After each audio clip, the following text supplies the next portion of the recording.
Our playoff preview is presented by NerdWallet, looking at the Sunday games in the divisional round. Bucks and Rams, mid-afternoon. Buccaneers favored by 3. Chiefs and Bills on CBS 6:30 Eastern Time. You can also watch it on Paramount Plus. It's time for Pete Prisco's Spinning Top of the Week. There it is. It's been a while. It's been a month or so since I've been able to do that. I know. There's so much energy in that. That was amazing. Pete, it's a Tampa Bay Buccaneer or 2 or 3? Yeah, or 3. And I will highlight a couple others on that offensive line as well, although they weren't the spinning tops for reasons. Spinning tops forward. of the week, even though they won. not see Tristan Wirfs in there when he was injured. Well, I'm going to show you a Tristan Wirfs They play. blew out the Eagles. Huh?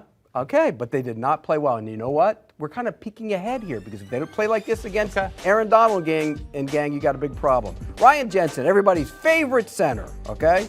He'd love it. What is this? He thought the left guard was going to stick. Whatever. It's the communication problem, and that's on the center. It's not on the center. It's on both. But okay. Brady making excuses for every player in the NFL. I'm just explaining to you what Ali Marpet. Make an excuse for Ali Marpet right here, please. Make an excuse for him. And by the way, this is Tristan Wirfs, and the reason I'm showing part of that is that's when he's injured. And that's right, and that's what I'm saying. What is this meter we have on this thing? A 99 on the meter? What is that? By the way, if he's going to play like that, that's a problem.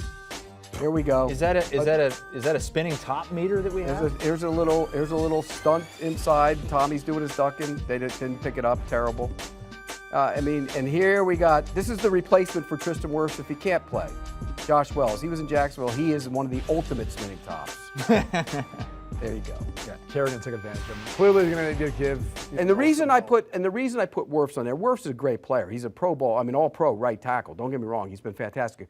But I put that play in there. It wasn't real just him. It was on Marpet on that play as well. But the reason I put that play there is if he plays this week and he's hurt, is that going to be a problem against Floyd and Miller? Yeah, it's going to be a problem. So, and that's why. You could see he couldn't set, right, Brady? He couldn't put his foot No, honestly, it was dangerous that he was able to convince them to let him go back out on the field, not only for him, but also for Tom Brady. You're putting your quarterback in a bad spot, and I know you're, as a tackler, you want to be tough. They play through a lot all the time. You give him all the credit in the world, and he's obviously one of those tough guys that you look for, especially when you're trying to draft or sign your team. The reality is, he should have not been out there. I don't know the extent of the injury or what's wrong, but especially if it could make it worse, because it looked like he was, majorly limping and not even put any weight on it. So I don't expect him to play. I think that's going to be one of the issues. If Wells is playing, that's a problem for the Bucs. And here's the other thing.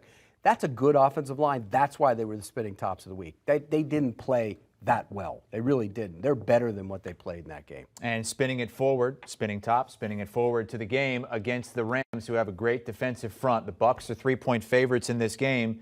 The Rams won the only regular season meeting. Well, and it all starts with the conversation we're having right now. Is Tristan Wirfs playing or not? He's one of the best offensive linemen. If you look at the scheme of what Raheem Morris likes to do with that front, and it's really to take the ability or take away the opportunity to put 2 guys on Aaron Donald. So they're going to get a 5-man front, and they're going to get to it in a variety of ways. It's going to be either with their defensive line, covering up the center and both guards, and then walking up, an end or backer, or they're going to take a backer and walk him up over the center, and you'll be in your typical 4-down front. So no matter how they go about getting to it, they're going to find ways of getting one-on-ones, so you can't double Donald, you can't double Von Miller, you can't, double Leonard Floyd. All those guys are going to have those one-on-one opportunities, and that's a problem. If we've seen where Tom Brady's faltered in the playoffs, it's getting pressure, getting hits on him, and that's the reality of the last time these two teams played. They got a lot of pressure on Tom Brady. He was sacked, I believe, 3 times, and that's what you're expecting if Tristan Wirfs can't go. Who are you going to call? Ghostbusters. Because when Tom Brady starts seeing ghosts, you got problems. And we've seen it before in his career. He's the greatest of all time. He really is. He's the best quarterback who's ever played. Some people will say he's the best football player ever played. But Brady made a good point. When he starts seeing those ghosts, and I'm talking about bodies coming around him, he starts doing his ducking. You saw a little bit of it on that highlight. Then you have issues. So I'm with you, Brady. If they can't protect on this defensive line, that's going to be a problem all game long. And it's not just Donald. Von Miller's starting to play like Von Miller again. What, 6 sacks last 6 games? Yeah, and so Leonard Floyd can rush the passer, and so Gaines is good on the interior. Yeah. They can get after it, and I think that's going to be a problem for Tom Brady. I really do. The other problem that they're going to have is they don't have Chris Godwin. And if you go back to the last time these two teams matched up, you saw Jalen Ramsey, obviously, in man coverage will match up time to time. Now that's just Mike Evans the entire game. I mean, he's going to try to eliminate Mike Evans from being that target to go to. There's no AP anymore.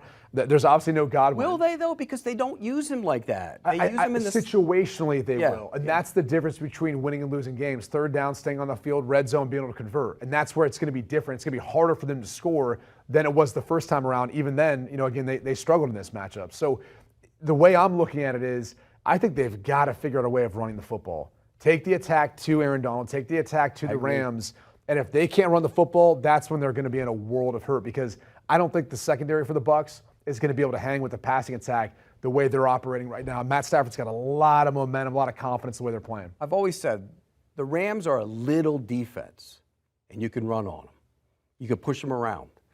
So I'm with you. Run the ball at them. Go right at them, because if you're not going at them, then you got problems, because they're fast, they're athletic, can run to the football, and then they start teeing off on you. So I'm with you 100%. The Bucs need to run the football.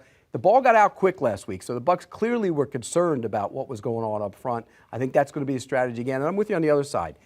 This is another game, if you block them, you beat them, because they're having issues in the back end. And the Bucs haven't been great rushing the passer this year either.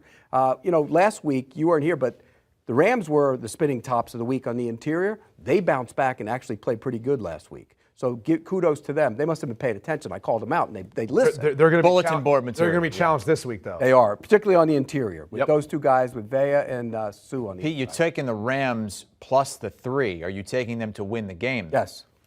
I think the Rams win the outright. Game. Rams win the game outright. It's funny. The Rams right now, the way they've played to finish the season, even though they lost Week 18, they have that feeling of what the Bucs were last year.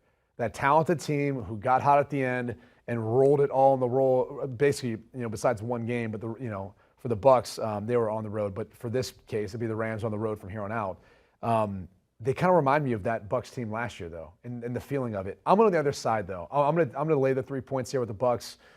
It's Tom Brady, and I have a hard time ever. It's hard to pick against them. Tom Brady. It's hard to pick against them. Despite some of the issues they're dealing with offensively, everything else.